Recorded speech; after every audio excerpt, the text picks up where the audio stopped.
এইটো বিল্ডিং আপোনালোকে দেখা পাইছে ইয়াতে মুখ্যমন্ত্ৰী আত্মনিৰ্ভৰ অসম অভিযানৰ 2.0 ইন্টাৰভিউ চলি আছে আগতে চলিছে তো ইয়াতে বিভিন্ন ধৰণৰ লোনৰ কাম কৰা হয় অফিচিয়ালি আপোনালোকে দেখা পাইছে এই অফিচৰ নামটো ডিআইসি অফিচ বুলি কয় আপোনালোকে এতিয়া ভিডিও চাব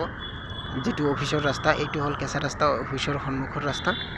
এতিয়া ডাইৰেক্ট বিল্ডিংটো দেখাই দিম মই অলপ জুম কৰি দেখাই দিম এতিয়া তো চাইছে আপোনালোকে এইটো হল অফিচ মেইন অফিচ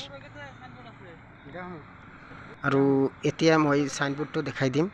সাইনবোৰ্ডৰ যেটো পিছৰ ৰাস্তা এইটো হল হাউলিৰ পৰা অহা ৰাস্তা এইটো সাইনবোৰ্ড দেখাবলৈ ইয়াতে মই 29 তাৰিখে ইন্টাৰভিউ দি আহিছো মুখ্যমন্ত্ৰী আত্মনিৰ্ভৰ অসম অভিযানৰ এইটো হাউলিৰ ৰাস্তা হাউলিৰ পৰা আহি কিনে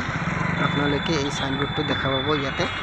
সাইনবোৰ্ড দেখাৰ পোৱাৰ পিছত আপোনালোকে এই কেঁচা ৰাস্তাত অলপ যাব লাগিব তাৰ পিছত পাব অফিচটো পাব দেখা পালে এটি হল বৰপটা ৰাস্তা বৰপটাৰ পৰা 1 কিলোমিটাৰ আহিব লাগিব